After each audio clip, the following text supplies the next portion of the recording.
Thanks, Shraddha ma'am. Good morning, everyone. I'm delighted to welcome you all to this exciting session on industrial AI use cases in manufacturing. Myself, Raj Kumar, Director of Research at ARC Advisory Group, and I'll be your moderator for this session. As we navigate through the fourth industrial revolution, artificial intelligence is no longer a futuristic concept. It is a present day driver for transformation across manufacturing sectors.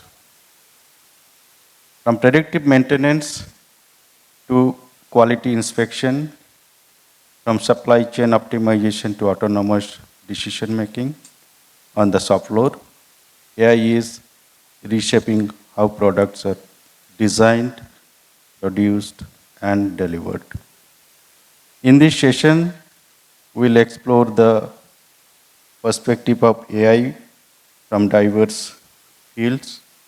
So, one from association's perspective and another from manufacturing point of view. Our first speaker for this session was supposed to be Richa Sharma, who is not well, unfortunately. So we'll be replacing with one of our Orlando Forum videos from my colleague, Mr. Colin Masson, who is Director of Research AI. And after that, we'll have our second speaker, Namita Jen, Director of Research, NASSCOM Insights, who will be sharing her experience on industrial AI trends, use cases in manufacturing.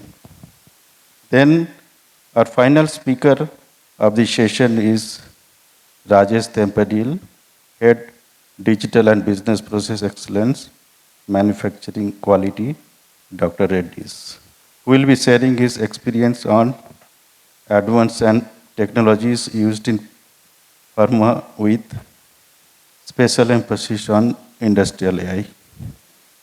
So each presentation will allocate about 20 minutes, then we'll have a panel discussion. Now let's start with our first video.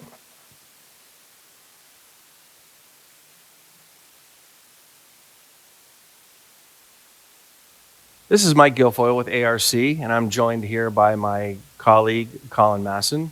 So Colin, let's talk AI and sustainability.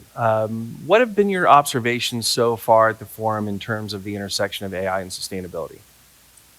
It's actually been an interesting sort of conversation. So some have been on stage, I've been on our opening keynote with some of our panelists from Viva, from Sequence, startup. We can ask the question of very folks, specifically, is there a sustainability in AI paradigms? We're all focused on AI, all the potential benefits, very relative to the output making we consider not very problematic to solve the AI. And so the response I got was pretty consistent, which is yes, it's a big upfront, big idea also if it's got research, we really believe this is an upfront investment to get these big models trained. But then if you have such good, the upfront cost has to be weighed against the fact that they reduce so many use case costs. And so yes, there is a potential short-term paradox in that they are more expensive to run, and frankly some people are using the wrong tool because they're using generative AI to try to solve very industrial use cases. Which maybe leads me on to another insight I had just before the paper company, who are actually using the chief AI officer, which they did. Chief AI officer of They're not bots. They're actual real people. Yeah. Yep. Yep.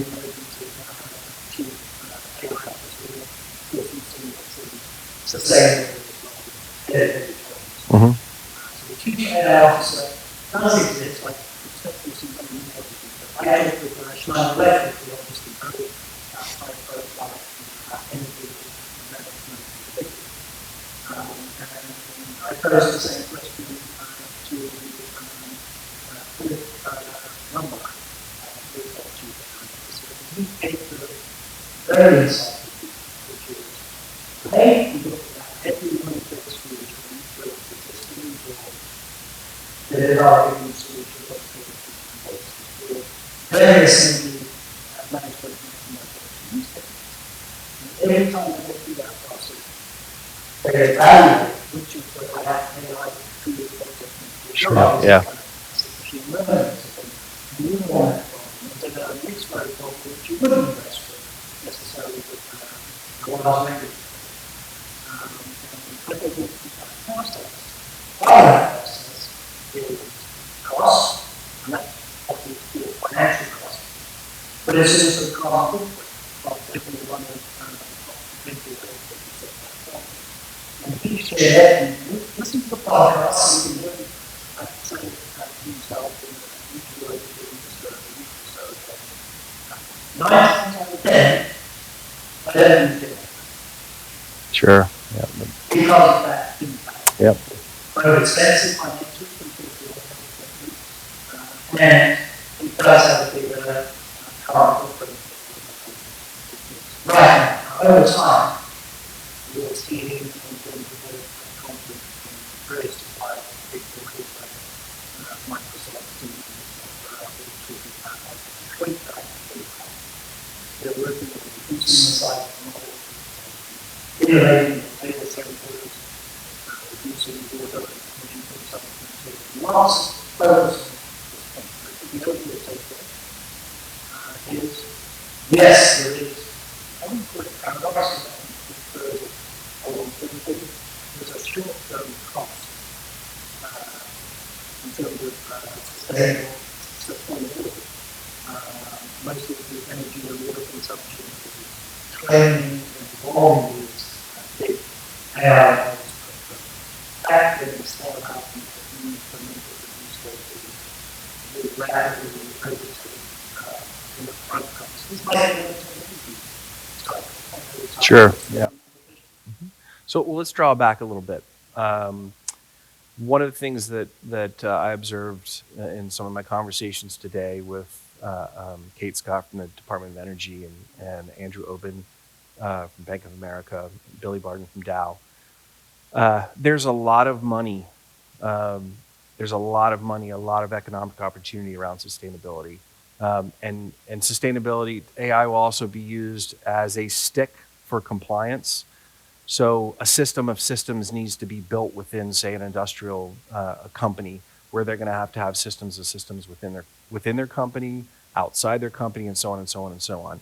What's the role of AI in the system of systems, do you believe, around sustainability?